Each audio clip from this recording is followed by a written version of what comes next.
Yeah. Yesterday I did, yeah, but not this morning. Yeah. Okay. Bam, we're live. I wanted to run this by Steve to get a third opinion. I guess I have you for a second opinion. This is the CrossFit documentary that just came out. I don't know if it is good, and that's not the point of what I'm about to share with you guys. When I was, are we live on YouTube? We should be because there's comments that already came in. All right, fine. Stand by. Grounding. It's what's for breakfast.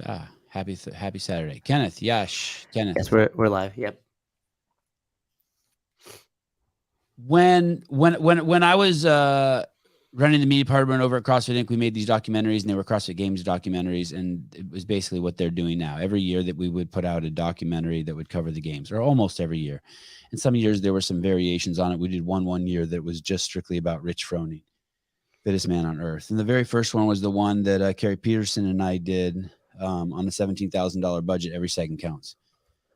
And when we would sell the movie on iTunes, we would sell it for a certain price. Oh, there's Tall Steve. Great. There we go. Steve's opinion too. Bam. What's up, dude? How we doing? It's good to be good. back. How are you? Cool headphones. Were you just done wrestling? Is that are those headphones? Those are headphones. My ears are fucked. I haven't worn my headgear in I gave up on that a long time ago. Yeah, me too. I love head though. A good purveyor of head. Huh? Yeah, yes, connoisseur. A head connoisseur. I will say this: I'm lopsided in my expertise, though. Extremely lopsided in my expertise. I'm not great at giving it. Yeah. Very, very, very, very limited experience. Very inexperienced. Yeah. Yes. It's a one-way street. That's right. I hate it when I even picture myself giving it. Oh, yeah. I hate that. The mental image alone. Steve is my Instagram friend. We did a podcast back in February 13th of 2022, which is 5 months ago, when his baby was 7 months old. So that means his baby's a year old. She's just about, yeah. She'll be on July 15th, 1 year old. Dang. Happy birthday to mama. Yeah, happy birthday, little baby girl. A year ago. The day after me. Oh, no shit. Oh, wow. Yep. That's cool. Hey, Steve, I want to just use you for a minute. Actually, I'm going to use you for an hour, but this is like extreme using. So I was just saying about how I used to produce these documentaries for this company called CrossFit, and we would put them out every year, and we would do a pre-order like they do on iTunes, and we would pre-sell the documentary at $14.99. And the company that put out the documentary every fucking year would approach me and say, hey, it's 5 days before it comes out. We want to do a flash sale and lower it to $9.99. And I'd be like, that's completely fucking unethical. Yeah. So, what do you mean? I'm like, we've sold it for $14.99. We haven't given anyone the product yet. And then 5 days before it comes out, we're going to lower the price to $9.99. I could see after it's been out for 3 months to lower it to $9.99. But you can't lower the price just to sell more to your constituents. You're not walking around selling magazine orders to fucking earn candy, and it's the 4th grade. You're a fucking mature adult who's selling something to your constituency, meaning CrossFit's sort of a cult, a group, a family. You're selling this movie to them for $14.99, and then 5 days before it comes out, because you want to sell more, you lower the price and fuck all the people who pre-ordered it and still haven't gotten it. I know I'm being a little passionate and biased, and I'm trying to sway you to my opinion, but do you see what I'm saying? Why it's like a slap in the face to the fan base that already nutted up and bought the pre-order. Yes. Yes. It's fucking, and I would tell them every year, we are not doing that. That I don't want to sell an extra 100 movies, an extra 1,000 movies, and give up my integrity, give up my relationship with you. Sure. And it'd be one thing if it had been out for like a month and you're like, man, sales suck. We gotta make a big marketing push. And then you did that. But like, do you know how long it takes to heal in a relationship when you cheat on a girl? Never. We never, It it never comes back. Unfortunately, I know that It's the story. same. Unfortunately, I've been on the dumb shit side of that thing. It never heals. It's a memory in there.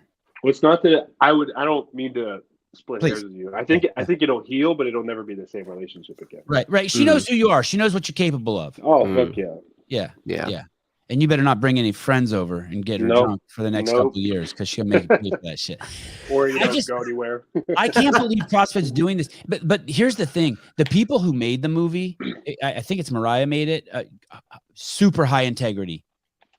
I'm not blaming her for this at all. Not her responsibility. She's the director. But this just shows that whoever's in leadership there don't give a fuck about integrity or isn't watching the ball. This is world-class douchebaggery for just pennies. Mm-hmm. It's bad. It's bad. No one cares. No one over there cares. No one in the leadership cares. I don't even know who runs their marketing or media department anymore, but you are you're something else. You're just burning people in order to let's say you sold 1,000 more. So you made $10,000 more and now everyone thinks I don't even think you sold 1,000 more, to be honest. Yeah, that's a lot. That sounds like a lot. Yeah. I think Steve said it best when he was like, it's a slap in the face to the people who pre-sold because those are like your people. We have to think the people that bought it early are the ones who were like, yo, I really want to like show out for my family. Exactly. So it's like your use of the word constituent is very telling too. You know what I mean? It's like you usually associate the word constituent to like people that like usually it's citizens of an area under the rule of, whatever, an authority figure. So last time I heard the word constituent in the current zeitgeist was whenever Ted Cruz dipped on Texas after that big power outage. And I very rarely find myself siding with the leftist voice in terms of politics. But the left was super critical of Ted Cruz. And it's not even because it was like a left versus right issue. Politics tends to be a thing where, the left will point out anything that somebody on the right does and vice versa. But people were very critical of him saying, you left your constituents behind while there was a fucking crisis going on.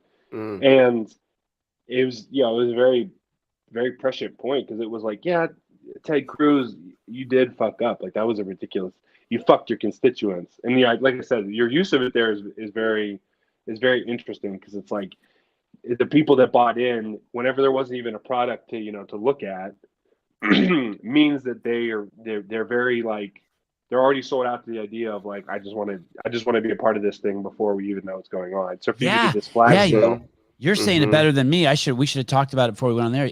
I didn't even think about it like that. Yeah, they came in a month early and gave you their $14.99. They're the ones who love you the most, and now they're being told, we're giving it to these other people who we had to twist their arm to buy it for $5 less. It's like rewarding your kid for being bad.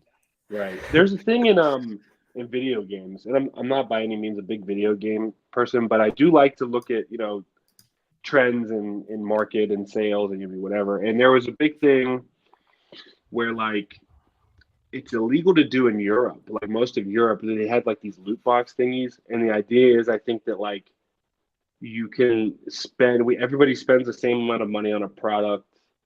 And the idea that you could spend X amount of money on a product and not know what you're getting.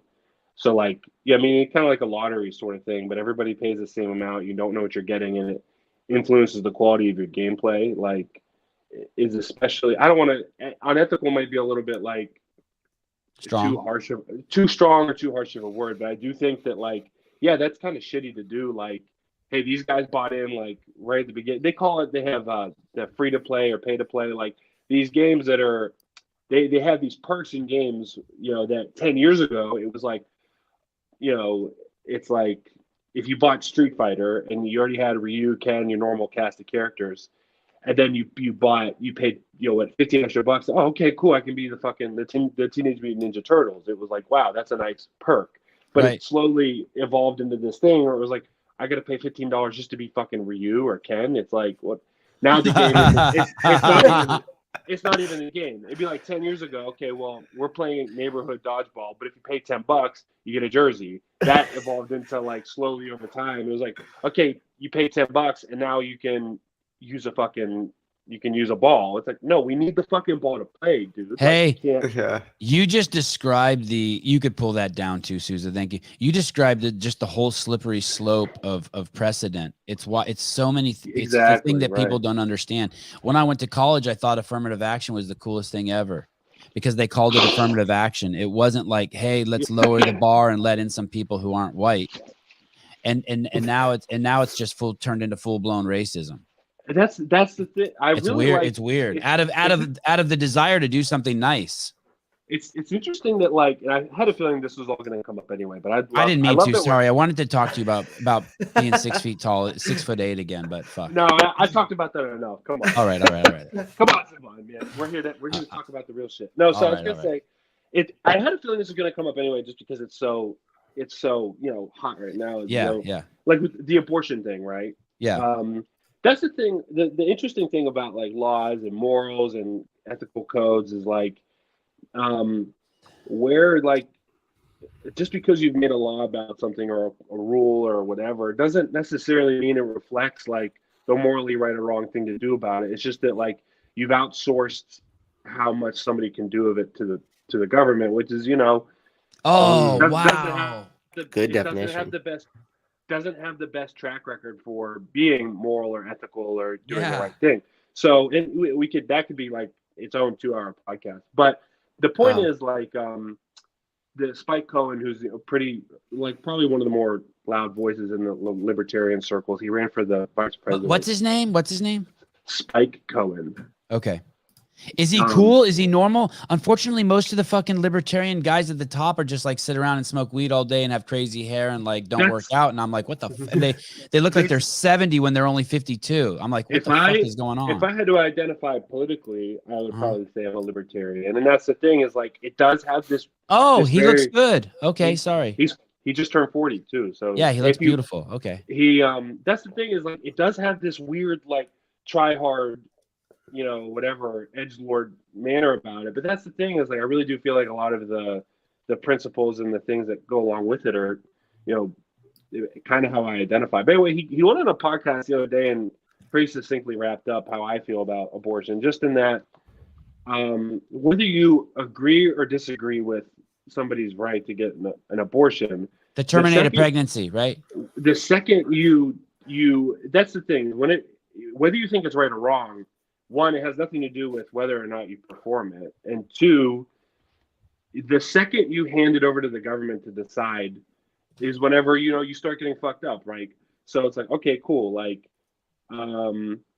It's illegal to get an abortion. Okay, well, what if they get sick? Okay, well, now you have to go to the doctor for this.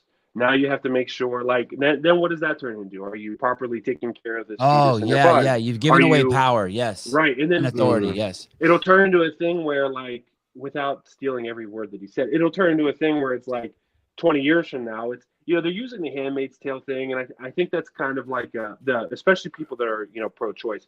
Did you watch that series? No, I saw the first episode and it was really cool. My fiance fucking loves it. My wife started watching it. I walked by the TV. I'm like, no, thank you. That's fucking poison for the brain. Fuck off.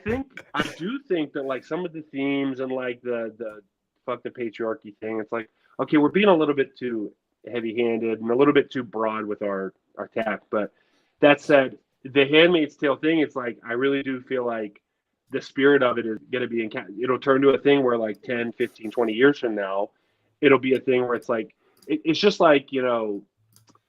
if you told somebody 20 years ago, or not 20, more than that, probably 80 years ago, hey, you're going to need a permit to collect rainwater, they'd be like, what the fuck are you talking? Collect rainwater? And now it's a thing where it'll be the same thing with pregnancy if we're not careful. So it's whether or not you agree with abortion, if you hand it over to the government to decide when it is and isn't the right time, it'll become something that okay, nobody properly identifies with the rules and restrictions on it. It's just wow. Interesting. Does that make sense? The same and it's the same with everything in government. And this isn't me being, this isn't me with an agenda. This is just me saying okay, well, all the things that I've observed in my life up to this point have kind of brought me to what the fuck are we really doing here? That's called clear thinking, what you're doing. By the way, going back to Spike Cohen, I judge a man by his skin, not his skin color, but by his skin, and he had very nice skin. He had great skin. Yeah, and I judge you by your skin. You have a mark on your face. Nice You look like here. yeah. Mark of a fighter. For those of you who don't know, Steve is a Bellator employee. Is that fair? You have a contract with Bellator? It's not fair to say employee, but I guess a contractor. Yeah, he's a contractor. Bellator. Yeah, he doesn't work in catering. He doesn't set up the ring. He's more of a dancer inside the ring. Mm-hmm. He's a performing performer. act inside of the ring. Yes, he does a performance piece. Improv. You're an improv artist. I do. I make magic happen a couple times a year inside the ring. And why only a couple? I know it's crazy, dude. You are a seasoned veteran. Seven dances that you won as an amateur, then 10 as a pro, and so that's 2 fights a year. And is that enough? And by the way, I haven't been in 10 fights in my life, so like, if you got to reach through the camera and slap me around a little bit, I'm good. Well, to give it some shape. When I was an amateur, what you see on especially my MMA record doesn't reflect my actual competition record. So I competed. I did the math one time. From the time that I graduated high school to the time that I had my last amateur fight, I competed on average between MMA, boxing, jiu-jitsu, and whatever I could get in between. I competed on average every 3 months. So it'd be a jiu-jitsu tournament, and then I'd be getting ready for something 2 months later, and then a month after that I would do this, and then a couple times I'd actually planned I had an MMA fight coming up 10 days away, but that Wednesday the week before. Not exactly, Heidi. Close. We'll give you 2 more guesses. He's not a ring girl. The only thing wrong there is that I'm not a girl. the worst. But the rules are always changing, right? But anyway, the Wednesday, not the Wednesday fight week, the Wednesday before, so 10 days out. I got offered a boxing match for that weekend, and I was like, yeah, sure, why not? And it was one of those things where I was just trying to get in as much competition as I could, try to bone up, get better, and then. Like I said, the next week was supposed to be an MMA match, but it ended up falling out. But my point is, I did it all the time, and then whenever I went pro, just for whatever this reason or that, sometimes it was injury, sometimes it was, sometimes I didn't always agree with the direction the promotion that I was with was trying to take me. Sometimes it was my management, sometimes my old management, sometimes it was, just different things going on in my life. You know how that goes.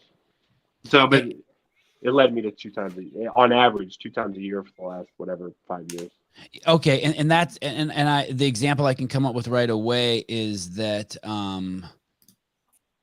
it's been since December of 2021 since you performed at your dance for Bellator, but we did see you in a jiu-jitsu tournament, and that's how you popped on my radar.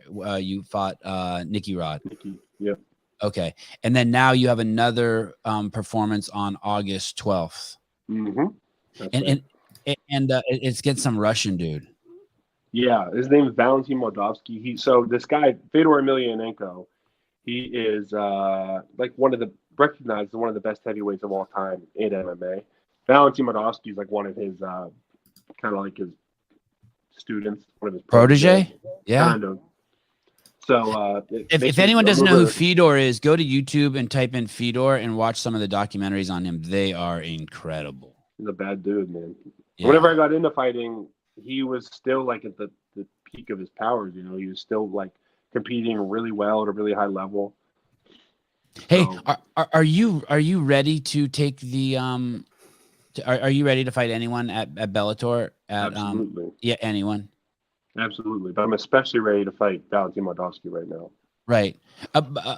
I was listening to Max Holloway. So I read this book that Matt Souza told me to read that Patrick Bet-David wrote.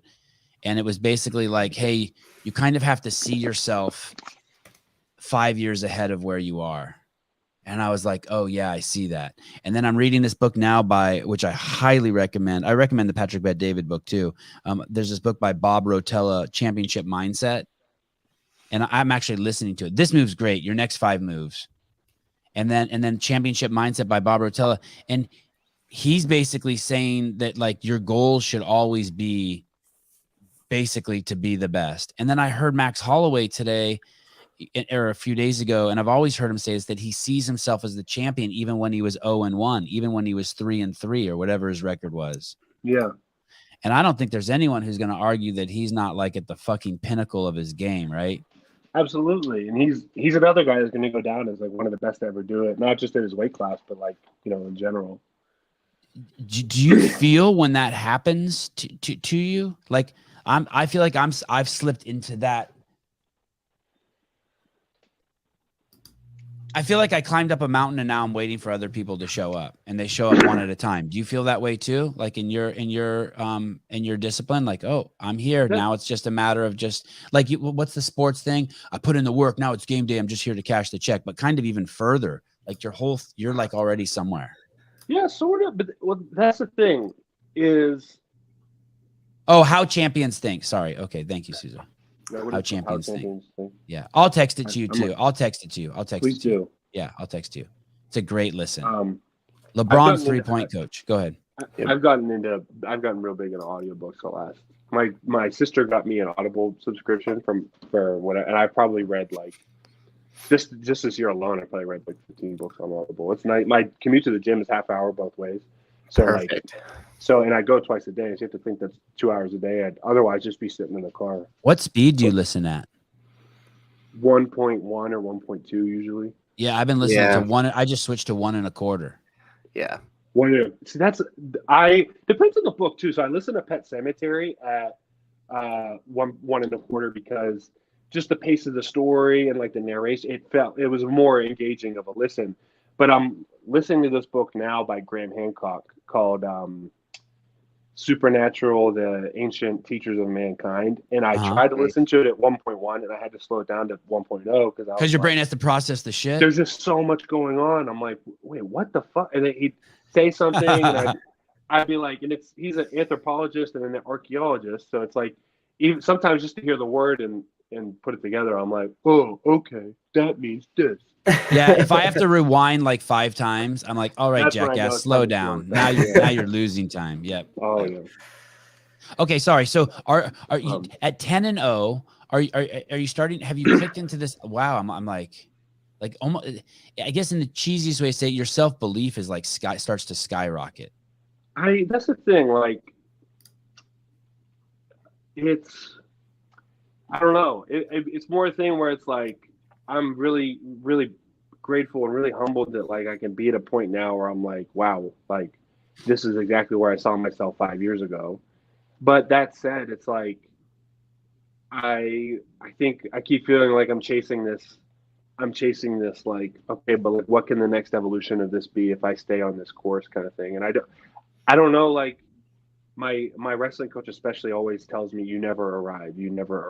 And I think it's not just the thing where it's like you never arrive, like you never reach an aha moment, but it's also a thing where it's like you never get to a point in your life where you're like, you know what, I finally done enough. That's it. And I think if you do reach that point, it's time to pack it up and get the fuck out. But call it a day. But you call it out, like if you walk into a cage and you think, you know what, I've done enough, everything's okay. I think that's when it's time to. I had this guy Gary Chevekian on. He's an Armenian who just made it to the G League in the NBA. And he said he's going to work as hard as he can until God stops him. And that kind of made me think of wind. Wind there's no end until it's done. It just peters out. So, okay, let me propose it like this, Steve. What about, I heard Israel Adesanya say a couple days ago that he performs his best when he's showing off. And he just wants to go in there and show off. And I thought, okay, I can kind of, I feel that. You know, like if I feel that. That's beautiful. It is, right? That's a really interesting way of putting it. I would say for me, I feel like I do my best whenever the best way to put it is when I'm overflowing. When I've like done so much and prepared so hard and been so focused for such a long time that like whenever I get into the cage, it's just finally ready to get out. And not like, like a caged animal sense. I'm finally ready to just express it, Yeah. I look forward, I was really looking forward to, not to butter you guys up. I was really looking forward to doing this podcast again. And I was like, sitting on my couch drinking coffee, like I can't wait to hop on there and have a good conversation. And, and then whenever I finally got here, I was able to just let it all out. It's the same thing. Yeah. And conversely, I feel like my performances that I'm not as proud of are generally, if I think about them, the more I think about them, the more I'm like, man, like I could have done this more. I could have done more. I could have given more. Not that I didn't work hard enough, but like in the fight, it's like, man, I should have just trusted myself to, the best conversations are the ones where you feel like you properly expressed yourself and you felt understood, and it's like in the cage, I feel like I've properly given everything that I'd worked on in preparation. Just in a small example of that, when I used to come, I make all these notes before shows, and not most of the time I don't even use half of them. But one day I realized, and a lot of times I'll feed off of people's Instagram accounts, and I'll have all the links like in my notes. And then finally I'm like, hey, show up to the fucking podcast 5 minutes early before they come on, and just open all the fucking windows first. You know what I mean? And that was kind of the next level in my preparation, right? And then you're right. Then I'm even more excited to perform because I'm even more prepared. I'm like, okay, I can just click. I don't got to like be looking at you and digging through finding the fucking clip. Well, I think too, like, here's an interesting way of thinking about it. Like now that we touched on that. So like, there's a different amount of pleasure that can be found in one, being prepared to like properly execute something and have it going exactly how you imagine. Like, I think if I were going to credit like my favorite fight, it happened like a couple of years ago. It happened. It's my favorite fight because it happened exactly how I'd imagined it was going to. I was like, I'm going to go in there, I'm going to do this, and this is what's going to happen. And it, for the most part, like 90% of the way it did. So it felt good because it was just like, it was like I lit a match, just hit a stick of dynamite, and then it blew up. And it just felt beautiful to execute, And it's just like in a conversation, like, this is what we're going to talk about. This is what I'm going to say. This is what I'm going to learn. And this is how we're going to end on that warm, fuzzy feeling of like, we exchanged, ideas. But that said, there's also something special about like, yeah, I didn't think that was going to happen at all. I just went in there ready to do my thing. And then we had a great time. Sometimes you bump into somebody who, I couldn't tell you how many times, especially in the sport, I've been very blessed to like bump into somebody who I wasn't expecting an intelligent back and forth with, but next thing you know, you're like, holy fuck, we've been talking for an hour and a half. Like, and there's something special to be said about that too. You know what I mean? Right. So you mean like you'll go into a ring and you'll be like, let's say, I don't know how you guys train, but you'll be like, you've been really working on your hands a lot, and you ends up going to the ground and you win the fight in a submission, and you're happy and it went totally different, but you have 3 pages of notes. Right. Fuck, I never talked to him about fucking his Valentine's Day party and his bar mitzvah and his like. I creeped on his but Instagram I'm happy. for 3 months and I wanted to talk about his wife, but we ended up talking about his grandma, and it was still cool. But like, yeah. Going back to Steve Cohen, there was something you said that I feel like a lot of people don't understand or can't get their head wrapped around. I wish I could say it the way you said it, but it's basically being forced to think a certain way. So like they talk about, when I think of, people will say to me, hey, they talk about abortion in terms of women's rights. Yeah. And I don't think of it in terms of women's rights. I think in terms of human rights. And I think other people should have autonomy over their own body, because for one of the reasons that you explain, because of that libertarian mindset. Once you give it to them, then they start drawing the rules for you, what you can and can't do, and what hoops you have to jump through, and what triggers the need for an abortion here or there. And we just don't want to giving them that power. Even if I think killing a fetus is wrong or killing a zygote is wrong, this is more important, and I have to make that decision.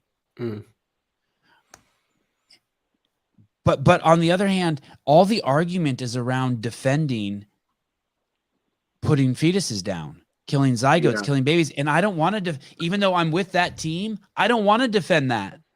Yeah. I don't want to ever be like, I don't want to die, and I don't believe in God, but I don't want to, let's say there is one, I don't want to die and be like, dude, you were saying over here that you should kill a baby if it's going to be born into a poor household. I'm like, sure. No, I just never said that. That's like, I don't want to say that shit. I do believe in God, and I do think you have to give it, I do believe someday I'm going to have to give an account for like Yeah. Everything. And I don't know what that looks like or how it'll play out, but in my head, it's you sitting down at a coffee table with God and him being like, right, so here we go. We had a guy at a gas station. He needed a tank of gas. You bought it. No problem. That was good. Okay, so he didn't give you shit. You never saw him again. That was good. You gave a guy money who said he would pay you back and you wouldn't accept it. That was good. Okay, but here, you stopped talking to a girl because you had sex with her. You never want to see her again. Not your best look, Steve. Yeah. Okay, here. Yeah. I don't want to do that. Yeah. You changed your phone number, asshole. That was my daughter. Oh, sorry, God. But I made that bitch. Why'd you treat her like that? Oh, fuck. Now here's the thing. People split hairs with what the Bible says and what God's real intentions are when what human life is, what it isn't. And that's the thing is it's like I cannot divorce myself from the idea that a zygote or a fetus or whatever is a human life. I just can't. I cannot. However, and then no matter how many statistics get presented about what percent of abortions are ectopic pregnancies or miscarriages that weren't properly expelled, or there's a hunt of rape or incest. I don't care what statistics I look at. It's like one of those things where it's like it's the two primary things for me are the first and foremost is that anytime you hand the government the right to decide, you never get it back. You never get it back, and definitely not in the way that. Oh, what about slavery? What about slavery? What do you mean? We had slaves and they got their freedom back. So even that, it wasn't, they didn't have it and then they advocated it. Oh, fuck. Good point. We had to fight. Hey, that's a good sign then. That means they'll never be slaves again. That's a good sign. Exactly. But more to the point, and this is why libertarians, blah, blah, blah, they all get this weird edgelord. It took a very serious amount of violence for the people that believed in slavery to back the fuck off and say, and I mean it's hotly contested over. People love to say it's not what the Civil War was about, blah blah blah. It was okay. Let's be honest with each other. It was slavery was the hot talking point. It doesn't matter, but my point is that so the two things, right? One, anytime you give power to the government, you never get it back without violence. And two, I'm not sure I feel comfortable telling somebody what I regard it to be life is or isn't, or what decides if it's legitimate or not. So because there's several things that I do that I'm sure people guns are the primary things. Well, you don't need it. You don't blah blah. I don't give a fuck if I don't need it. I want it, and it has nothing to do with you. It's. Here I'm going to fall into the weeds here a little bit. The rape thing is interesting too, because there's an emotional appeal. So people say that in my DMs too to me. They're like, no matter how many times I say I'm pro-choice, because I don't have the normal pro-choice argument, people think I'm pro-life. It's so fucking weird. My Instagram is because they can't think outside the box. Yeah, people. I didn't mean. Oh, I was really hoping I was going to see just your mustache full of snot. But that's the thing. You very well might. All this, I think I'm getting a little bit of allergies, and all this week during practice, people are like, "Yeah, you got a little." I don't want someone to say to me, so they're like, "What about rape?" And then they're not saying it because they want to talk it out. They're saying it to give me some sort of emotional fucking Heisman. Sure. Because to talk it out, I want to be like, so what you're saying is if you were raped, if my wife was raped, then we should kill a baby. What's your logic there? Because me personally, now that I have 3 kids, if my wife was raped, I would let her decide. But I would propose to her that hey man, I think you'll feel worse. That's the thing. If you kill the baby, I think you'll feel worse. It's almost a thing where it's I'll raise it. I'll help you raise it. I'm down. That's the thing. Is it's almost a thing where it's well, look, we really walked into a territory where it's not only am I not comfortable telling you what to do, I'm not comfortable telling you how to feel about it. And that's the fucking the meat and potatoes of almost every argument is people. Can you give me an example of that? What would that look like if you were to tell someone how to feel about it? Hey, so look, that is a human life in your body, and you should love it and cherish it, just like you love and cherish human life that you don't know. But you could very easily flip. hey, if you really cared about kids, you would adopt them. If you really cared about kids, you would work at a homeless shelter every day. And it's like, it's one of those things where it's like, well, look, I'm not telling you what the right or wrong thing to do with your life is. I'm saying that, like, well, here's how and then that's kind of like, if I feel like if I'm being properly understood here, that's kind of what led me to, like, well, here's where I am at in my life. Has nothing to do with how I, or really anybody feels about it, in the broad sense. It has everything to do with, okay, well, what are you comfortable outsourcing to these people who you'll probably never talk to, have a conversation with, who get a percent of your income, who really you should be the boss of, not the other way around. You should be the one making rules for, not the other way around. How comfortable are you letting them decide for everybody? And that's really like the basis. I'm not, and you're right. The older I get, I'm not. Yeah, and it's even these. I didn't mean to interrupt, but no, interrupt. No, but that's what I'm saying is, like, even people who believe in, like, a larger government, a more powerful government, a more broad government. It's like, I don't understand how you're more comfortable giving up your right to do that or not do that. I feel like I haven't let Matthew get a word in edgewise here. No, I just hang out. I bring stuff up. Don't worry about me. But Matt has his here for his nice skin. I told you I judge a man by. I'm not eye candy, but I actually agree. I think if more people thought about every decision when it comes to government intervention the way you described it, that would actually, because right now we only have two sides. You have left or right, right? But if you had people versus what we decide to outsource to the government, that completely changes the thought process as to what I'm deciding here, and it almost breaks away the two labels and it changes the context. But that's exactly the context that people miss. People are and that's the thing, is the government doesn't do well to think the government doesn't do well to think that you have more than two options to think politically. The government would collapse if people realized that, or at least how people interface with it would totally disintegrate if they realized that, like, well, hey, look, like, it's not what I think should and shouldn't be allowed. It's what am I comfortable with somebody else policing for everybody, including myself, because of what everybody else, no matter how large or small a minority is, or rather, no matter how large or small the difference of the majority is over the minority. And that could be like its own thing. I want to say something else too that I'll probably end up getting back. Oh, and this is the one last thing that, if I could encourage, I don't really feel like I have a lease on life or a knowledge or understanding greater than anybody else in any way.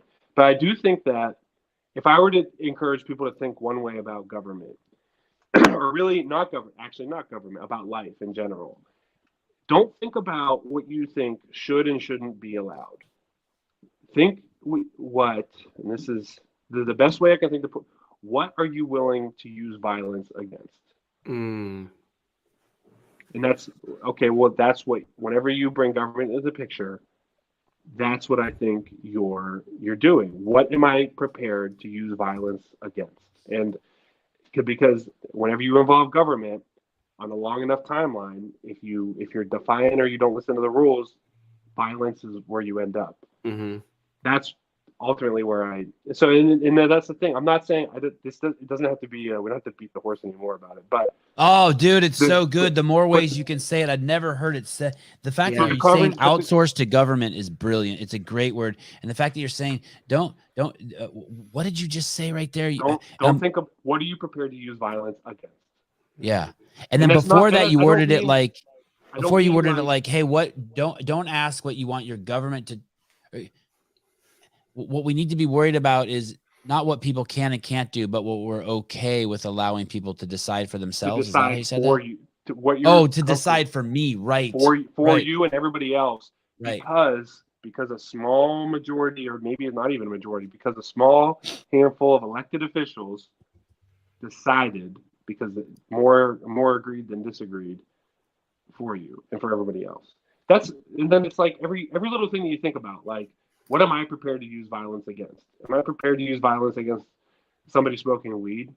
Fuck no. Go do your thing. Like, am I prepared to use violence against? We could go back and forth about it. Am I prepared to use violence against somebody that wants to hurt me and my family or my property? Yeah. I am. Are you prepared to hurt someone who wants to abort their own kid? That's the thing. I'm not. I'm not prepared. I'm really yeah, not at all. I'm actually prepared. I'm actually prepared to help them through it. Exactly, and that's to help talk to them through it. That's the thing. I really feel Support like them. These circles that are super, like anti-abortion. It's like, well, look, I really feel like if you were, and this, I'm kind of like falling into my own, like, if you really cared about it, blah blah blah. If you really cared about it, you would do this. That's right. kind of like, that's my position. It's like, well, okay, maybe instead of like tacking on all these rules and regulations and laws, like maybe we need to present a better dialogue in terms of like, we need to put dialogue, for having a kid, whatever, no matter what way they were conceived, that it just makes more sense for people to have these kids no matter what way they were conceived than make an argument, again or for the government deciding whether or not you have it. You can't go to you can't show up at your girlfriend's house and she's banging like a couple of your buddies and just grab her cat and throw it in the microwave. You can't do that. Exactly. Against the law.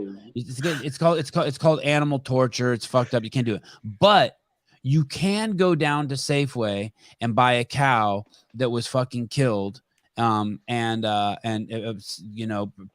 in even some circumstances inhumane way and eat it. Very often it's inhumane. But either way, we're talking about killing animals, and that's kind of how someone proposed that to me the other day. They're like, because we call it abortion and it's done by the person who the baby's inside, we're not going to call it killing. No, it's still killing an animal. And like, I just want to have that honest dialogue with people. I'm not saying you can't do it because the cow, I'm all about fucking like you kill the cow so I don't have to cry when I see it fall to the ground and all that shit. Right, and that's the I don't know but the people don't interface properly with thought either. Like there's been whoever is the mastermind of this has done a wonderful job at it. People somehow did a great job of fucking everyone up. Yeah, they really have. But that's the thing. We've really gone down such a rabbit hole where it's like we can't properly have a conversation without, if the second somebody disagrees with you, they feel like you're a bad person for not sharing every single thing, for not sharing all the same talking points or all the same nuances of whatever it is you're talking about. It's almost like the farther and farther they're treading into this territory of opposition, and not opposition of a healthy disagreement, opposition of like, I don't fucking agree with you and you're a bad person because of it. Is honest. By the way, that was a great line you said. People aren't equipped to interface with thought. That's fucking crazy. Yeah, that was some great ones this morning. And that's the thing. It's not to that point. It's like not even in a sense where it's like not even about complicated things. People aren't prepared to sit down and be like, "Wow, right. I'm fucking sad." Like these are. To be alive is, that there's that quip from Rick and Morty where he's like, to be alive is to risk it all. Otherwise you're just inert matter floating through the universe. And I think that's what people don't realize is like, to be alive is to experience life, and you're gonna have to do it whether you want to or not. And the good, the bad, all of it. But like by properly accepting what it is that you're thinking about is to be alive. To be alive is to like. To eat whatever it is the universe is serving to you, at that moment. So people aren't even prepared to be like, I had a bad day. Or fucking, people aren't properly prepared to look at somebody and say, hey, I really appreciate you. I love you, I really value who you are in my life. People aren't prepared to do that. Hey, maybe they'll think I'm gay. Maybe they'll think I'm this. Maybe they won't reciprocate it. But they'll think I'm weird.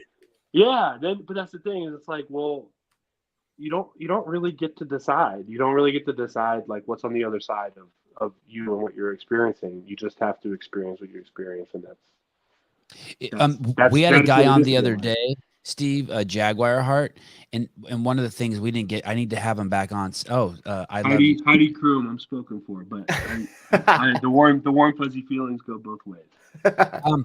This guy Jaguar Heart said We call it feeling sad. Jaguar heart? That's Yeah, the most badass thing I've ever heard in my fucking life. It is pretty badass. And he walks the walk. But hey, what is it if you don't call it sad? What is it? And there's whole levels of things you can is it tension? Are you holding something? Like, you don't even have to label it sad. Like you're saying, you can sit down and let go of the word sad and start to really go into this. Mm-hmm. What really is is it. And you're right. People aren't equipped to do that. They're being told people aren't prepared. People aren't prepared. But those tools are readily available in this day and age. I mean, shit. Someone could listen to this podcast and get it. But that's the thing. People aren't.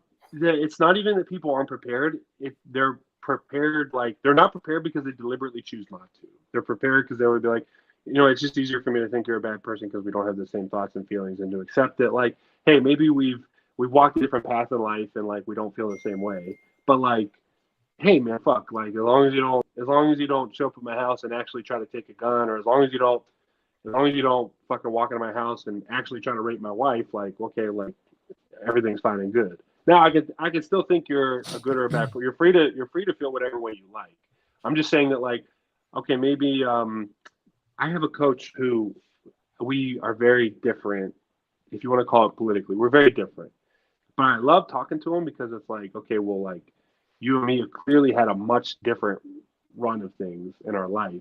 And to get that different perspective and come away with it a little bit shaken up, shaken up, maybe a little bit of it emotional because of my own, shortcomings, but to be shaken up in such a way that it's like, wow, like you seem very strong and set in your belief, and I feel very strong and set in my belief. But to hear like the differing viewpoint has just allowed so much more like season to the gumbo that I feel like I'm taking something away from it. And it's whether or not I come away agreeing with you or you totally changed my viewpoint is irrelevant. The fact that you're able to go up, to face the dragon or to face the whatever it is that you feel is so challenging about challenging to the way who you are and how you think and feel is, like that's, again, like that's life. That's, you don't really get to choose, like, you don't really get to choose how you change. Change is inevitable, whatever. But you do get to change, like, how you deal with it, how you seek it out, how it's brought to you, so on and so forth. When you fight, you go in the ring and you fight another dude. Can you believe you brought a professional fighter on here and we haven't talked about fighting for? We spent maybe of the 47 minutes we've been on here, we talked about fighting for maybe 2 of them. Typical. Yeah. When you go into a ring, you are a fighter, right? You get paid to fight. Poor Heidi. Poor Heidi probably thinks I'm a dancer still. Thank you for sticking around, Heidi.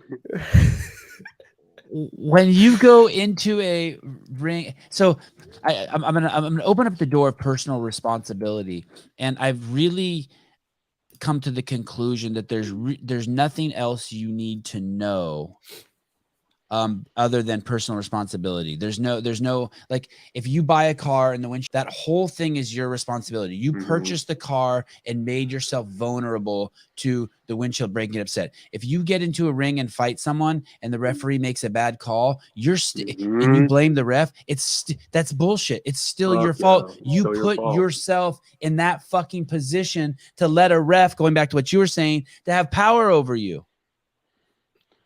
You're not responsible for the fact that you're not responsible that it happened to you, but you are responsible for the fact that it happened to you. Does that make sense? Say it one more time. I was texting. I was simultaneously texting. Fucking guilty. Fine. No. You're not responsible that it happened, but you're responsible for it happening. Does that make sense? Yes. You're not accountable. You're not accountable that it happened, but you're accountable for it now that it has. Right. And you're not always accountable.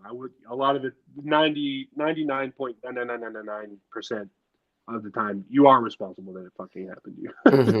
And what I would call this that this is eventually the paradox here is that this is God mindset. because God is this creature, or this entity, or this spirit, or this thought, or this whatever you want to call it. Maybe it's a no thing, but it is 100% responsible and in control of everything. Mm-hmm. And so if you want to be in that space, you also have to ride out the parts of it that you weren't prepared for as much as the ones that you were. Yeah, you have to be 100% accountable for all of it. Yeah, responsible for everything. You fucking get arrested in a mistaken identity and you go to jail for 30 years, you're responsible. Mm-hmm. And but even the fact, that's what I mean. If you want it to end, by the way, the other way, it never ends. You never become present by blaming. You never become present or find joy. That's literally removing. Yeah, yes. You're removing yourself. You're not. Yeah, like, and that goes back to the abortion thing. You're never like, oh, I aborted the baby, now everything's better and I'm happy. Oh, that guy molested my daughter and I went to his house and shot him and killed him. Now I feel better. It never ends going that way. It never. There's no like, oh, I stole the money back from the guy. Now it's better. It's no, no. It doesn't work that way. At least I've never seen it work that way. I've heard this talked about. It's been called Jocko Willink called it extreme ownership. Mark does he take it this far when he talks about it? Yeah, fuck yeah, he does. Yeah. And that's Mark Manson. I read a book in it's called The Subtle Art of Not Giving a Fuck. Mm-hmm. And he lays out an anecdote about this guy who spent the vast majority of his life sick. He was born with some sort of disease, and really up until his mid-20s, he somehow got to a point where he was in essence on his deathbed. And when I talk about the 99.99999% of the things that happen to you are your fucking fault, the 0.00001 is like, okay, you can't control if you were born with a fucking disease. But if this guy, he had an epiphany at some point that it didn't fucking matter what was going on or what happened, but he was, from that point on, he was going to take responsibility for everything that happened to him. He was going to be accountable for it, and he was going to own it in his life. And then he ended up, I can't think of who it is, and I'm ashamed because this, is a really relevant thing. I think if people were more observant of this, I really think they would like their life a lot more. But he ended up being one of the foremost acknowledged and superior authorities in some sort of medical field. He ended up being a doctor. He turned his whole life around. He ended up. My point is, he had some issue when he was born. Is that what you're saying? Yeah, he was born with some issue. He contracted a disease later on too, and it was like I said. He was at some point he realized fuck that. Everything that happens to me, I'm gonna take responsibility of, whether it's my fault or not, and I'm gonna fucking ride this bitch. And like I said, he turned his whole life around. He went from being bedridden to being able to walk. He ended up being some authority in the the medical world. I'd love to look it up the thing, but. Hey, how along that exact same line, have you ever seen those people who they're blind and they don't use walking sticks and they use sonar? They make clicking sounds. No, have you seen that? No, that's dumb. And they show a kid skateboarding, rollerblading, riding a bike, and the kid I'm trying to think of is a black kid. And he'll be like, I'm passing a bush, I'm passing a mailbox, and here's what's fucking crazy. It's because he didn't go, how much better is his life than the dude with the stick? Uh-huh. This dude doesn't need the stick. He can do everything still, but it's through sonar. He makes a sound. He adapted in a way that was his way. Oh, is that? Oh, yeah, that might be him. Is it Ben Underwood? Is that Ben Underwood? I think. Yeah, because they had some videos. He's riding a bike and he's balancing here on this fire hydrant for people that can't, that are listening only. But yeah, and uses sonar. That's this kind of, and there's a bunch of people now, and actually I think they have a sonar school now for blind people. That's amazing. And it's like, all because he decided, you know what, I'm not going to use a stick. Yeah, I'm not sure. I forget how it happened, but it's just amazing because people probably thought he was a fucking idiot. Hey, this has already been developed. This is the way you do it. This is Braille. This is the walking stick. Yep. This is, and fit inside this. But they already had it, and we already had it as humans to adapt in our own way already. For sure. And there's a responsibility component there that's mind-boggling to me. Not give up. I'd actually like to see him. Would you fight that guy? Let's get that guy in the ring with you. Oh, it looks like he passed away 5 years ago. Oh shit! Really? Oh, Yeah. So you gotta take responsibility for that Hey, comment. he got hit by a car. He crossing the street, got hit by a car. Oh fuck! Jesus. He didn't have a quick All right, fuck that sonar shit. Well, at least he tried it. He was a real. Yeah, he wrote it out all the way to the end. It sounds Yeah. He was born 2006. He was a real innovator. How many fights before? How many fights before you fight for the belt? I was looking at who's fighting this weekend. It's Sean Strickland is fighting that that dude. Pereira. Yeah, the guy. But one of those guys, I don't think one of those guys might fight. Pereira knocked out Israel Adesanya. I want to say twice. Yeah. And one of those guys might just jump up and fight the champ next. Yeah, that's what they're saying. They said the winner of that's going to get the next shot. So could that is that something like if you win this fight in convincing fashion, could you just go straight for the title?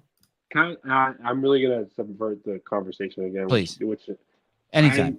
The way I like to think of it is like there's no such thing as a title fight. There's no such thing as a non-title fight. Every fight is the most important fight of your life. And whether or not there's a belt at the end of it is kind of irrelevant to like what you need to do in the moment to moment of an actual fight. This sport is fucking crazy. Every fight is a Super Bowl. It's not like baseball where it's like we won 1 of 4. Great, we're fucking going to the top. Right. This sport fighting is fucked up. There's no wiggle room. I've never walked into a fight and been like, you know what, I'd be okay if I lost this one. Like, right. I'm gonna just go in there and collect a pay like I've never done. And I've seen guys who has, and it never ends up well. I've never seen one guy who's been like, yeah, fuck it, why not? And then they came on the other side like, you know what? I'm glad that I phoned it in and I lost. It was, it's always like part of it's like me, part of it's like, you know what? I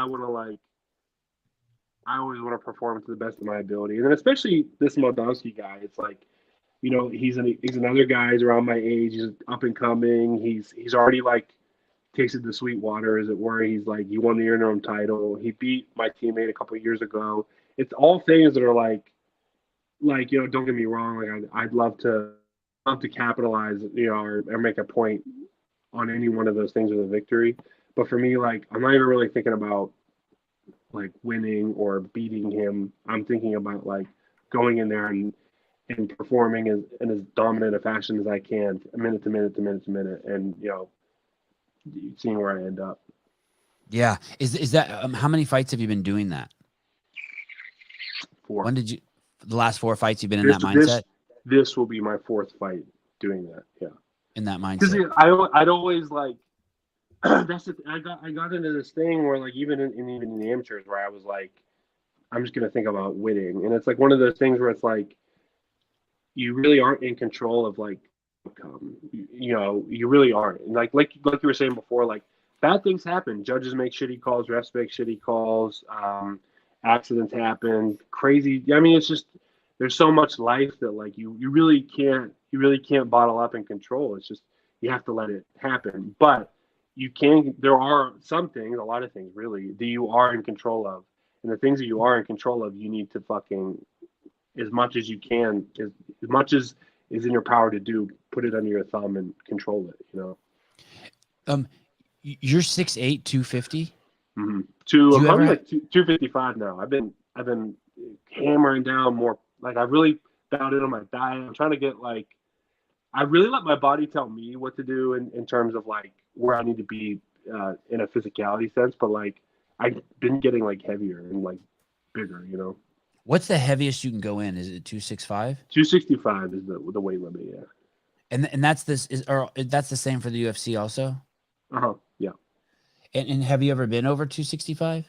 No, sir. Never in your life. Mm-hmm. So I was whenever I moved to Florida, I was like 230.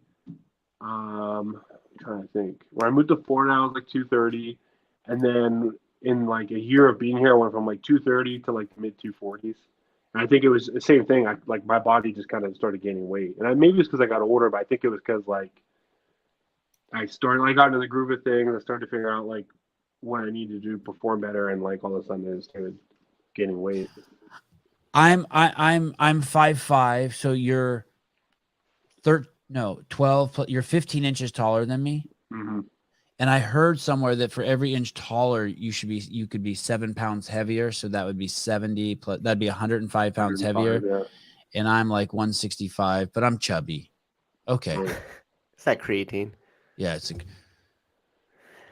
It's okay. So that would probably put you like at that would put you at 295 or something, 300 pounds. Right around. Dude, I would fucking beat your ass if I was 6'8". I'd be 300-pound version of you. Size me and everything, though. I'll say that. This guy that fought,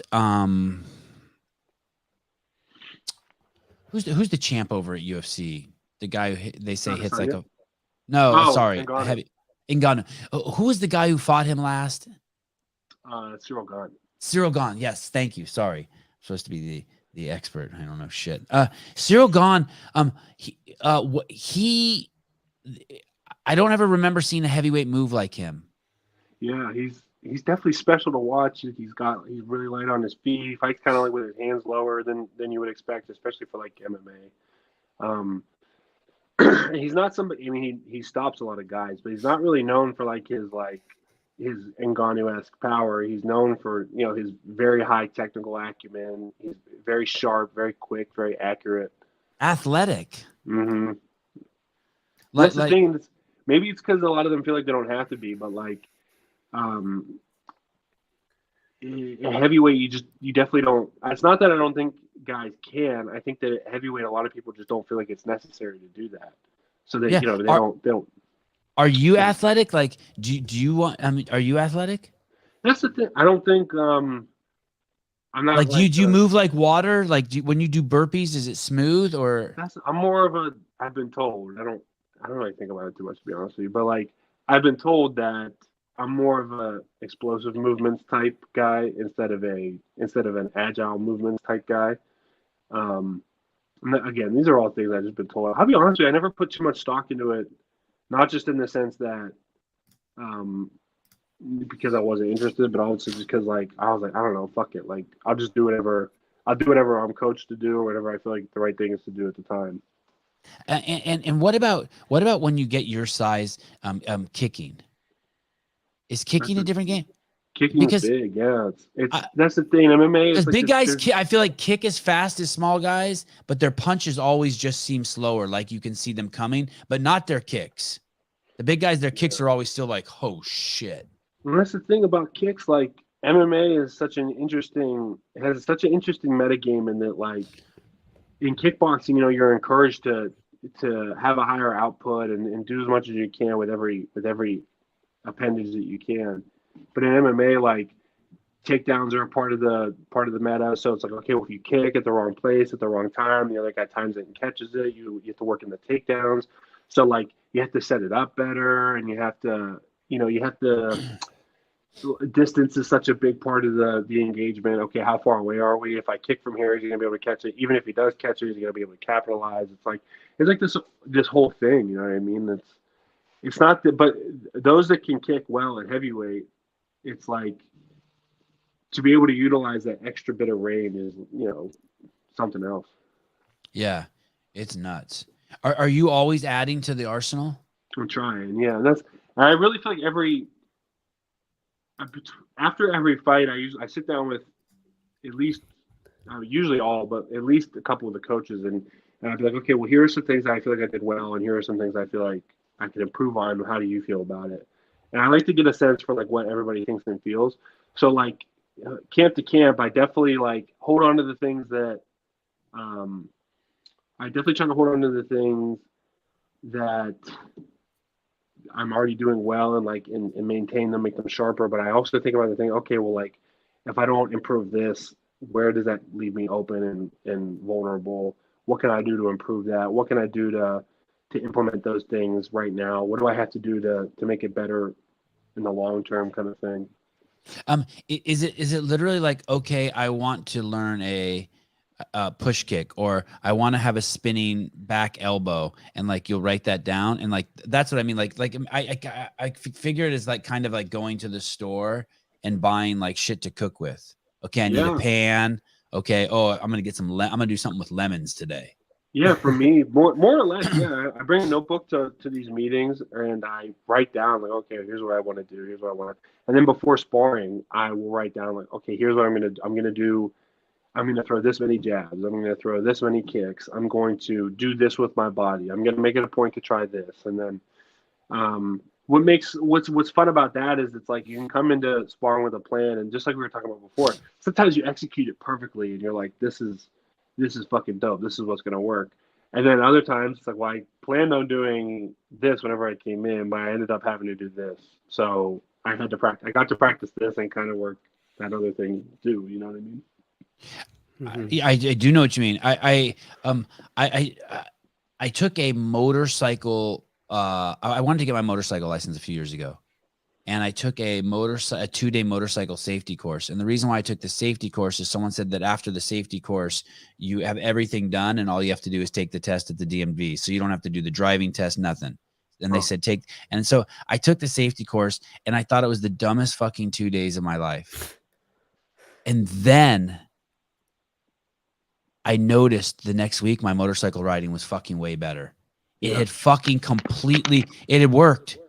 I was a fucking better rider. I took turns better. I fucking stopped better. I knew what to pay attention to. I saw more bad riders. I fucking looked at everything differently, and I was like, holy fuck, that course is dope. Yeah. Do you ever do that? Like you're training like takedowns, like, or getting up from takedowns, and you're like, fuck, I just wasted a fucking week, and I don't feel like I'm any better at getting out of that. And then you fucking are in the ring, and you're like, oh, this motherfucker can't hold me down. Oh, definitely. And then you have things, especially whenever you're like, I fucking suck at this, and I'm gonna try to. You have this thing where you're like, especially when you first start, you're like, oh, okay, well, these 3 fundamental things that I'm not doing correct, I need to adjust. You'll start to try it in practice, and you'll put yourself in a position where you have to do that thing, and you realize like, wow, I am so fucking bad at this. I didn't realize how fucking bad at this I am. And it's like one of those things where, like, what happens is you keep trying it, and then one day, I couldn't tell you how many times this has happened. I'll go back and I'm like, I should try that thing that I suck at, and then you'll do it, and I'll hit it, and I'll be like, holy shit, I didn't realize I knew it as well as I did, and it's because I kept working on it, and then eventually I got to the point where I was like, oh, okay, cool. Like I did know it. I just didn't realize it. Yeah, the break from it, something processed. Yeah, fuck yeah. something processed. Then you work on too, like you were like the fundamentals of doing that safety course. Like it's like one of those things where I began working with. We had a new coach that we added on, and he started to help me with a thing with my jab. He was saying like, don't think about like getting the most out of your arm. Keep your elbow down. Just get it out as fast and bring it back as fast as you can. And like at the time, it felt like I knew I needed to do it. And I was like, I'm going to fucking try it. I'll do whatever he says. I was just being coachable. But I'll be honest with you, it's like, it felt kind of menial of a correction at the time. I kind of like, oh my God, this is fucking boring. But I've noticed that like in the 3 or 4 months since I started doing what he said, and now, like the other day, I was like, damn, my jab is fucking on. And it's because like I feel like I'm assimilating that tip better. The jab is such a weird. It's the most important strike, I feel like. Yeah, me too. But as a non-fighter, it's just so weird. It feels like there's nothing there. Just your average layman like me. If I just go like that, like I'm just like, fuck that. That ain't gonna hurt nobody. But you see people just fucking just like Holloway. Yeah, Holloway's the king. Maybe he's a bad example because his don't seem to like knock dudes out. But a Triple G or fucking Canelo, their jab is nuts. But that's the thing is like the jab isn't. It's not designed to be a knockout punch. It's designed to, it's designed to do 100 different things. But like we've seen people, Vladimir Klitschko. It's courtship to take him to bed. It's the courtship move. Sure. Right. So I mean like the fucking overhand right that puts people to sleep is usually only present because they had a solid evening of having to look at this all night. Right. Even though it didn't knock you out, it flustered them enough and made them adjust the positioning of their hands and their head in such a way that next thing they know, that there goes the right hand. Did you see Kayla Harrison fight last night? I went to bed before that. Nothing against Kayla Harrison. No, sure. I heard it was kind of like an early stoppage. Though. I woke up and I looked at it. So I'm trying to figure out what happened. I haven't done the research. They did. It was the chick was going to get smashed anyway. The chick was in a bad spot. It was like 15, 30 seconds in or something. Kayla was already working on getting her in a crucifix. It was not going to be good. But something happened to Kayla Harrison when she was on the ground. And I can't figure out if she was injured. I think maybe she was crying or she got the wind knocked out of her. Something was not right. And I need to. Does she train with you? No, she's at American Top Team. Okay. And is that a stone's throw from you? It's 20, 25 minutes. So to a Floridian, 20, 25 minutes it might as well be, Louisiana. But no, it's not that far at all. Okay. Well, I wonder what happened. I'm sorry to hear that. Yeah, me too. And maybe I saw it wrong. But I don't think I saw it wrong. What did you see any news on her? That's the thing. I woke up this morning and I if I don't stay up for the fights, I play, and then a lot of the times, like I have the ESPN, I'll go back and I'll watch the card I was watching on my own time. Fights are more fun to watch. I feel like in the middle of the day anyway. But are you gonna watch tonight? Probably at least up until Robbie Lawler fights. Then I'll probably go to bed. But hey, do you think he should be fighting Robbie Lawler? Yeah, of course. That's the thing is he's obviously not. He's a little bit past his days where he was, he defended the title 6 times or whatever, 4 times. But he still competes. He still competes well, and he still enjoys it. So it's again, it's another one of those things where it's I don't know if I feel comfortable telling him, and even if I did, right. I have a really good relationship with Robbie. I've always kind of Robbie and I have always gotten along really well. I've trained with him, not just been in the gym with him, but done actual training with him several times. He's a class act, fucking awesome guy, really good fighter, really good mentor. I think at this stage of his life, he's getting ready to make the move into more of a mentor coaching kind of role. And he's fucking awesome, man. But that said, at this point in his life, I feel like if he's still competing, even if he was at a point where he was 3 fights in a row, all knockouts, all early, that's one of the few times where it's well, if it were somebody who I was close to, I probably would tell them hey, look, man, I love you, and I just don't want to see this happen to you again. Can you please start to think about your future? Even if that was the case for Robbie, it would not be my place to say to him. Does that make sense? Right. It would be, if anything, it would be his place to say to me, hey, Steve, let's sit down and reevaluate, But that said, if I felt like the coaches weren't doing an adequate job, and then I would probably tell somebody, hey, I really feel like somebody needs to talk to him, His fight with Diaz was a trip, right? What a unique fight. Yeah. Just the relationship they had in the ring, and when it was over, it reminded me of some fights I've seen like in the hood, when 2 Mexican dudes are fighting, they go, there's kind of this, and then when one dude's done, it's just done. Just the way Diaz was just we're good, you won. Diaz knew what it was, and he knew what it was when he took it at the end there. He's okay, look. Yeah, and it was nuts. It was the respect, you never see, you just don't see that in the fight game. No, you don't.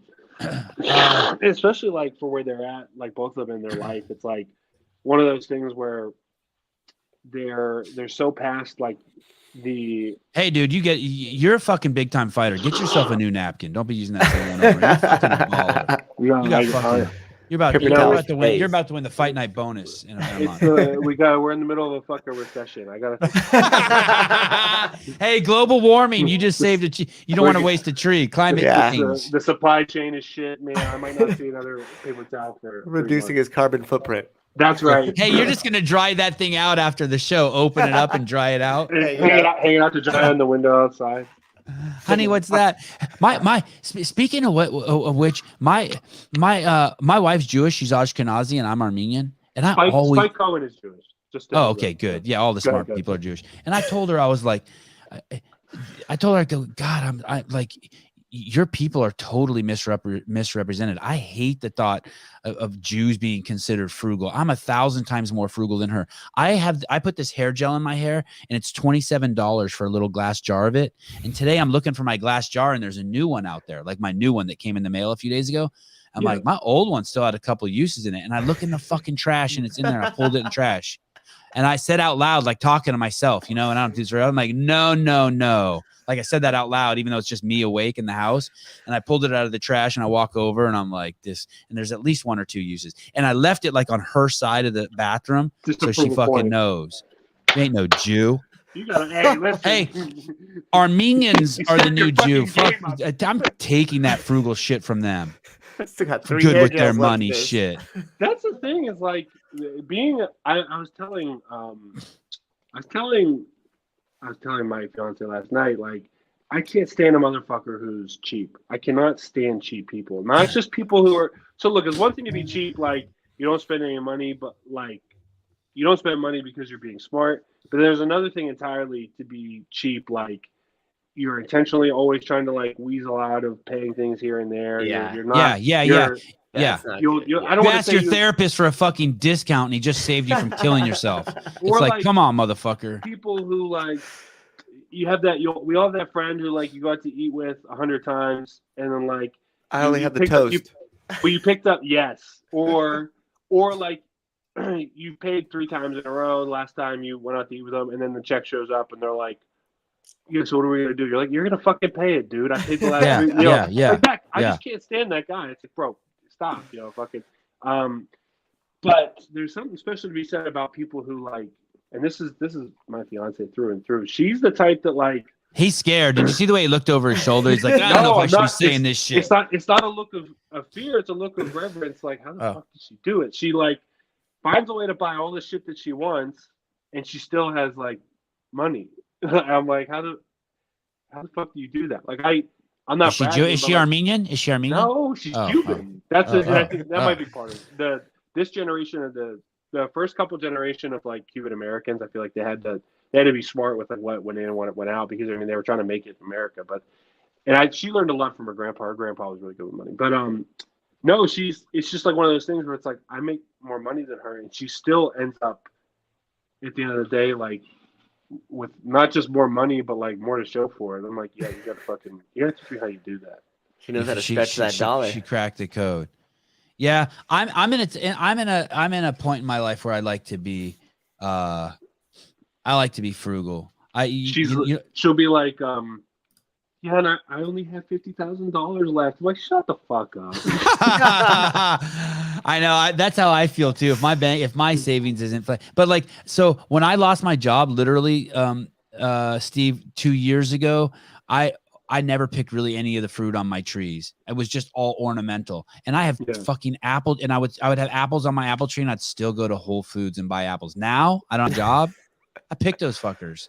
I picked like 300 avocados off my tree in the last year. Saved myself $300. $400, $600. Does this have something to do with the being canceled thing? You mentioned it before. Yeah. Is that something you talk about or no? No, I totally do. I made a career of it. I made fat coin on YouTube talking about it. You let me yak at you for the better part of it, more than an hour. Could you give me a quick synopsis of what happened? Because I know that there's a lot going on, like in the CrossFit world and other stuff, and how it. I'd like to know like how it pertains to you and like what your experience was. So it took me. The story keeps developing, but I'm going to tell you, and I'm going to rush it kind of quick because I got to take my kids to tennis, and I apologize. You deserve better from me. And thank you for coming on and being fucking cool. No, I fucking love coming here. This is a great time to one. Yeah, I had. I don't want to bash. I don't want to bash certain fighters, but like a lot of them are not even fighters, just guests or just guarded. And it's like I don't mind. Like just tell me like, hey, I don't talk about abortion. Like that's not guarded. That's just like just keep it real. I just want to keep it real. Like just let me know what you really think. Yeah. Or exactly. Like, hey, dude, don't fucking bring me on here and talk to me about this shit. Understood. Oh, even better. Yeah, be like, yeah, look, I just don't talk about it. Like, yeah, I'm fucking that's a I'm great here to make response. money, not fucking Yeah. alienate people, you fucking political douchebag. Like, okay, I got it. You got it. Understood. You got me there. I had Justin Nunley on the other day, the TikTok superstar, and he lectured me on that, and I fucking love him. We do the UFC show, and after the show, he's like, listen, dude, I'm not here to alienate people. I'm here to be funny. Oh. I'm like, I fucking get it. And he's like, but I'm still coming back on every time you invite me. I fucking love it. I'm like, yeah. thanks. Yeah. So I'm gonna start off with my cock in my mouth. I started working at CrossFit. I was like the 6th or 7th employee, and that thing grew while I was there in charge of media over the years to become the fastest growing chain in the history of the world. I have no peer when it comes to being a chief marketing officer of a company or an executive media director. There's no one at CNN, no one at Vice, no one at Fox, no one at the fucking UFC. Sorry, Craig. Nobody. When I started there were 300 gyms, and when I left, there were 15,000 in 162 countries on all 7 continents, including Antarctica. And the experience I have as a human being is fucking, I put it against anybody. I've been to fucking film movies in 100 countries. I filmed famines in 3 fucking continents, and I've done it all. I've been fucking homeless. I was the only white guy who lived in an all-black neighborhood for fucking 3 years. I've done it fucking all. I've been to China, India. I was barefoot for 2 years, and I've been fucking filthy rich and G5'd it to Hawaii. Like, I've done it all. We have the pictures. I'm extremely open-minded to everything.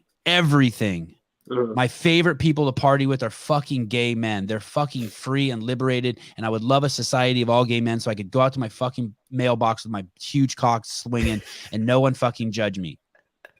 But I don't have any tolerance for pedophilia or any sexualization of kids at all. Zero. That's where I draw the fucking line. You can fuck off and die, put you in a spaceship and shoot you to Pluto. You want to do that stupid shit. That being said, I started working at CrossFit as a homeless man, and I fucking, like all the people who worked there, we loved that place. It was it taught us how to take personal responsibility, personal accountability. Whatever you were interested in exploded. You were interested in loving your wife, it exploded. You were interested in God, it exploded. Whatever you did that you mixed with CrossFit got supercharged because you ate better, you moved better, and you cared about yourself, and you wanted to share that. And while I was there, the company grew and grew and grew and grew, and then the woke thing happened, and then and then basically what happened is there was a response to COVID, and it was given, I think, by the Imperial College, and it fucked society. And now, even yesterday, the health minister of and immunization minister of Israel came out and said, "Holy shit, we fucked up. If you participated in the pandemic, whatever you want to call it, you are now complicit in killing people. It's known. If you wore a mask, if you got the vaccine, if you paraded around saying shit like we didn't know, you are complicit in killing and hurting people. It's just the way it is. Don't fucking deny it. It's the way it is." My boss didn't want to play that game. He could think. Greg Glassman didn't want to play. He could think, and he started speaking. And we know the leading problem in the United States is obesity, and yet what we did to try to fight COVID, the leading problem in the world is obesity. It's the leading cause of death cross-border. Like, it's what type 2 diabetes, heart disease, cardiovascular. I mean, it is the thing. And yet what we tried to do to stop COVID made everyone in the United States on average put on an extra 29 pounds. And my boss was like, "Fuck you." And then and then George Floyd happened. Yeah. And I'll just give you one little nutshell, but the actions that were taken around what happened to George Floyd has now killed tens of thousands of black men who it was supposed to protect. If you're racist and you view the world as white men and black men by melanated skin. And how that is we attacked fucking cops. They stopped doing their fucking job because they were scared. And now homicides amongst black men are up 34% this year. It's fucking nuts. And my boss wrote something that said Floyd 19, a tweet. Floyd 19, basically saying, because the Imperial College, the same ones that were going to give us advice on how to deal with COVID, were now going to give us advice on how to deal with racism. And my boss was like, "Fuck you, we're not taking your advice so you can kill more people." And the woke culture, including a lot of these fucktard athletes that I'm friends with, who are complete fucking woke douchebags who should all come forward and apologize to Greg Glassman. They started saying, "Cancel this motherfucker. What he did is racist." Mm-hmm. Because he said, "I don't fucking mourn Floyd." And no one in their right mind mourns Floyd. He was driving high on fentanyl, high on meth. It was his 3rd time being arrested. under the same drug circumstances. He'd put a gun up against a pregnant woman's stomach in a home invasion, and now he was killed, according to the courts, by a cop who used improper procedure on him. When you look at the video and he's screaming, "Let me out of the car," and that's why they took him out of the car, and then he was banging his head on the concrete, and that's why the cop put his knee on his head. You can see all the video yourself. You can make the judgment yourself. And my boss said Floyd 19, and so people started attacking my boss, saying he was racist. And in that, the New York Times wrote an article that referenced a podcast that I did with the great Stacy Tovar. She's a great CrossFit Games athlete. And in that podcast, I asked her, "Hey, what kind of birth control are you on?" And she said, and she was uncomfortable in her response. She was uncomfortable in her, made her lift her a little awkward. She goes, "Well, I'm on C71213-hybo something or another." And I go, "Oh shit." And she goes, and then she came with life and she goes, "And you know what? All the girls who are doing CrossFit now, they told me they got off of that and they got stronger. And now my career's come to an end and I wish I would have never taken that." And so it's this fucking brilliant thing. She's a little uncomfortable because I asked her about her birth control. And then she realizes that, hey, wait, this is a great moment to share to all women in the world that if you take this, whatever her birth control was, it makes you weaker. Don't take it. And instead of the fucking world embracing me and women everywhere coming and telling me I'm the fucking greatest and offering me free hugs. Yeah. I censored that. Good job. I edited that. Thank you. I imagined it being a reel. I didn't want to fuck it up. And instead of embracing me like, "Oh my God, you have freed us and made us all stronger by having the balls that no bitch on this planet has to ask me about my birth control and set us free from this fucking drug that was making us weaker." Sons of bitches like Katrin David's daughter, who's like one of the biggest stars in CrossFit, tried to paint me out as some sort of pervert because of something she saw in the New York Times. I saved a fucking baby from a burning building and they didn't like it because I fucking was carrying it by its neck. Fuck you. And now I am a fucking living storm. And you will never put me back in the bottle. Well, Thank you. I would so that was really that's the kind of cliff notes of it. So, and thank you for asking. It was like you set me up. It was like, hey, it was like tall Steve he's 6'8" and he held up his 5'5" buddy. My friend's got something to say. Shut the fuck up. He's Simba to you. I love it. While I don't agree with specifically the Floyd talking points, I do love that you're able to articulate it. Yes, and concisely talk about exactly how you felt. Yeah, that's fair. And I don't want anyone to die ever, but to demand that my boss, the community was demanding that we do BLM stuff, and I think that BLM stuff hurt. I think it hurt society. I personally think it spread racism. I've seen it. I don't think. Yeah. It's like one of those things. People have somehow espoused the idea that, and this is, I might get canceled for this now too, but it's like, look, the Black Lives Matter movement, like thinking that black people matter. I didn't need a fucking movement to tell me that. Of course not.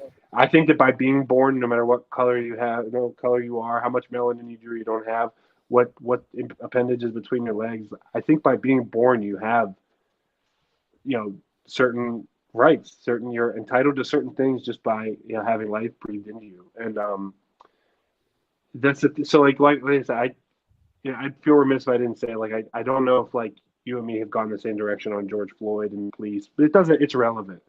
But my point is though that it's like you hate police. I wouldn't say I hate police, but I would not say. So basically, what you're saying is you hate police. You think all police should have been aborted? You think all police should have been aborted? We finally circled back to where we started, and I love it. No, I love it. And now we fucking hate each other because damn it, literally the exact opposite of what we just said. No, I do think what I'll say just to bring what I said full circle. Please. I do think we need to change our relationship with police, what they are and what their role is in society. That's what I'll say. Because I know you have to pick your kids up from tennis, so I'm not that guy. And even the George Floyd thing, it's like, well, look, like, I don't think he should be dead. That's what I'm going to say. because you have to pick your kids up from tennis, and it even still. My point in this whole thing is people. I think that so it's like I don't think he should be dead either. I don't think burning Ferguson down and causing $760 million damage is the proper response. I don't really care who died. You shouldn't destroy personal property. But again, I digress. I can think that Black Lives Matter without this really insane fucking Marxist organization popping up and embezzling several $100 billion that basically all got funneled into the top like 4 or 5 people in the organization. Mm-hmm. I don't know if I'm really kind of caught up in how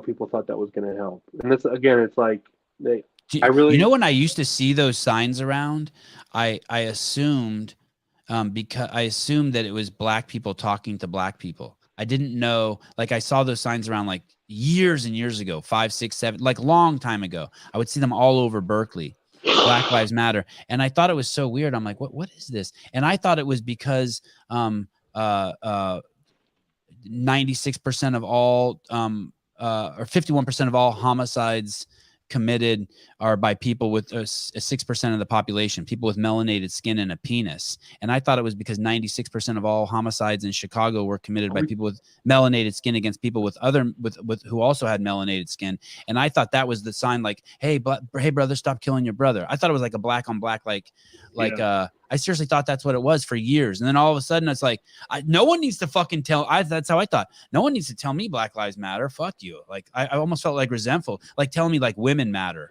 No one needs to tell me women, like whenever I hear women are strong, fuck you. My mom's fucking, this is an insult to my mom. My mom's XXX strong. Yeah, that's the thing. My mom breaks the mold of what you would even, before you'd even think to consider what the word strong is. My mom has kind of crashed the definition of it and like, yeah, in the ruins, to build a fortress around your fucking measly use of the word strong is. Yeah. And it's like, and that said, it's like people do this weird thing where they equate like two ideas. Like you just said, like the cops thing. It was fucking hilarious because it was fucking funny. But like that's thank you.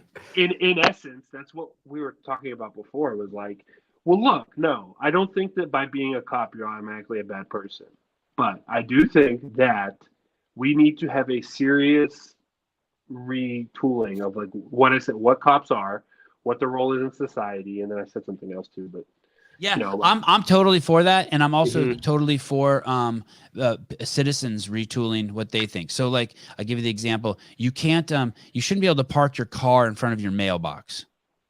And the reason why you shouldn't be able to do that is because it's the right thing to do for your mail woman or mailman, so that when they pull up, perfect. Yes, you have and on trash day, you have to fucking put your trash out and it has to be facing the right direction. So the fucking dude who's fucking up at 5:30 in the morning comes by and his shit's you have to participate. And if you're not going to fucking participate in your part, like that's where I think the big problem is. And there's no attention being put there. I understand that maybe cops need a massive retooling too. Everyone, but man, society is fucking hard on these guys. We've really gone through like it's like kind of what are we prepared to use violence against? Okay, like good job bringing that back. I think that. Do I think that you're an idiot if you don't say please and thank you? Yeah, quite frankly, I think you're a fucking Me idiot. too. Non-negotiable. I heard someone say the other day with his kids, it's a non-negotiable. Matthew Bordeaux said it. And that's the best thing. It's like, that's the thing, like with kids, and we talk about rights, we talk about like violence. It's like, well, yeah, look, like, I don't think it's my God-given right to hear please or thank you when you ask me for something. But if my stepson says, hey, Steve, where are the batteries? I'm going to say, give me your phone for an hour. It's not because I don't love them. It's not because I don't want them to have batteries. It's because I've told them 100 times, when you need something that isn't yours, you say, may I please? And if they say yes, you say thank you. And it's like, I mean, my fiance, for all the good things we have going on in our life, we have, 100 things where we're like, we just, we hashed out 100 times, we don't agree. Right. And that's one where I'm not to get personal, but like, that's one of those things where it's like, well, yeah, look, like, do I think you're a bad person if you don't say please or thank you? Kind of, yes. But do I think you're a bad enough person for me to use violence against you? No. But like, you will go, if you're my kid, you will go out in the garage and do some burpees. Exactly. Or if if like she's she's 11 and a half months old now, so it's not like obviously. That's one burpee. Don't be a pussy. She does burpees on her own now. She just started walking. She just started something to walk. It's crazy. But it's like, well, am I going to kick the shit out of my kid because they didn't look you in the eye when they spoke to you? No. Are you going to do all the dishes 3 times this tomorrow? Because you didn't. Yes. because you were rude to your grandma. Fuck yeah, you are. But an even bigger picture than that, you're gonna do those dishes because later on, I don't want to make you do that, but later on in life, you're gonna thank me because every person you say please and thank you to is gonna open a door. Yep. It touched on kind of like what you were saying before. So like, do I think the government should be able to show up to your house and beat you to death because you blocked your mailbox? Okay, no.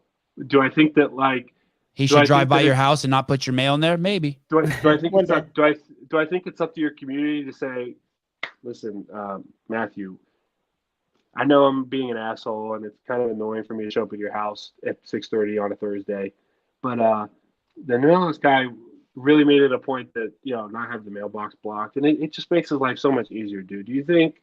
Yeah. Do you think you? Wow, you sound like a human. but that's what I'm saying. It's like, I don't know, and it goes back to violence. It comes back to like, what is your right, what is not your right. Yeah. So I think, what are you willing to outsource to? What are you willing to let the government take care of? Because like, if you're in a community where somebody it could be if somebody puts a fucking mattress out in their front yard, it's like, hey, look, I'm not going to call the fucking cops on you because that is not what I want for you in our relationship. But like, bro, the mattress looks like shit, and everybody else worked really hard to keep their front lawn looking pristine. It's good for property values. Plus, we just want our house to look nice.